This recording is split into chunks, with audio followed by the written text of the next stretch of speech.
في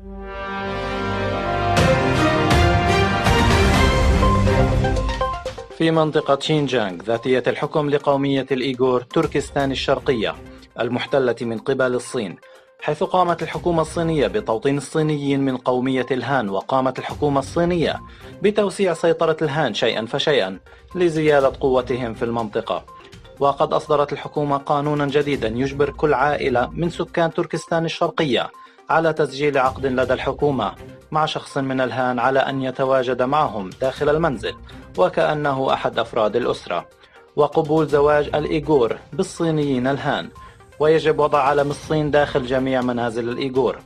وقد حصل أن رجلا صيني يبلغ من العمر 46 عاما تقدم بطلب لدى الحكومة للانضمام إلى إحدى عائلات الإيغور، وقد قامت الحكومة بإعطائه عقد الإقامة لديهم، حيث كان جيدا مع العائلة في بداية الأمر، وبعد 6 أشهر أصبح سيئا جدا في التعامل، وقد قام بتهديد العائلة بطلب إعطائه المال والتحكم الكامل وبقوة في هذه العائلة، وهو ما يعطيه القانون القيام بهذه الأفعال. ويوجد في هذه العائلة فتاة تبلغ من العمر 16 عاما، حيث بدأ هذا الرجل بتهديد والد ووالدة الفتاة أنه يجب عليهم القبول بتزويجه من ابنتهم البالغة من العمر 16 عاما، والعائلة تخشى الرفض مما سيسبب لها مشاكل مع الحكومة وتعرضهم للسجن، وإذا قبلت بالأمر تخشى أن تقوم الفتاة بقتل نفسها. ولقد أصبح الهان اليوم أقوى من أي وقت مضى في إحكام السيطرة على العائلات المسلمة. وفي هذا الصدد قال الرئيس التنفيذي لمركز تركستان الشرقية للأخبار عبد الجليل قرقاش إن سلوك المحتلين الصينيين قد وصل لمرحلة كبيرة من الرعب، والإيغور يضحون بكل شيء. إن سياسة الانحطاط الاقتصادي البغيضة قد أهانت وبطريقة عشوائية الإيغور، ونحن نطالب المجتمع الدولي بالتحقيق في هذه الجرائم ضد الإنسانية التي تمارسها الحكومة في تركستان الشرقية. ذكرت صحيفة إيبوتش تايمز في 5 أغسطس: في الفترة الأخيرة تم الحديث في وسائل الإعلام عن اعتقال كبير مهندسي شركة جنرال إلكتريك في الولايات المتحدة، وهو مهندس صيني يدعى تشينغ شياو تشينغ، الذي تم اختياره في برنامج ال1000 موهبة،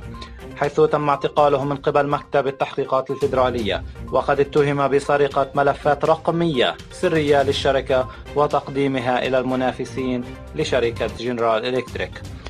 واعترف تشينغ شياو تشينغ للمحققين أنه استخدم عمليات تسلل لسرقة الأصول التي تملكها شركة جنرال إلكتريك في السنوات ال5 الماضية، كما اعترف بأنه يمتلك شركة في الصين تعمل في نفس المجال التقني لشركة جنرال إلكتريك في الولايات المتحدة، وأن شركته لم تصبح قوية بعد، وقد حصل على دعم مالي من الحكومة الصينية.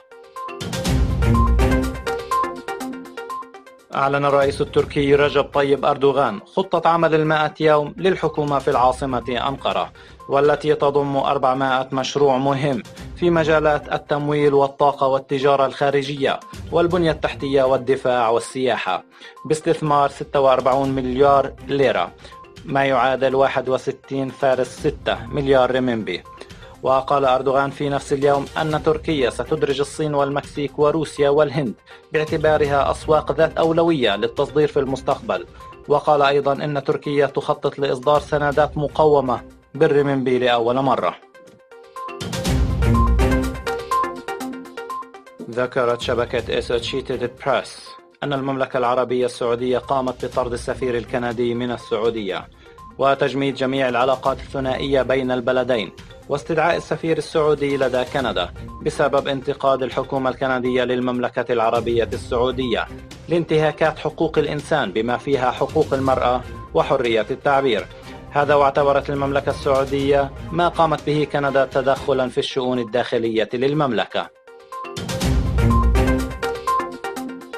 وفقا للتقارير، هاجم مسلحون من حركة طالبان قاعدة عسكرية في إقليم أروزغان في أفغانستان، مما أسفر عن مقتل 40 جنديا، بالإضافة إلى وقوع قتلى ومصابين بين مقاتلي طالبان،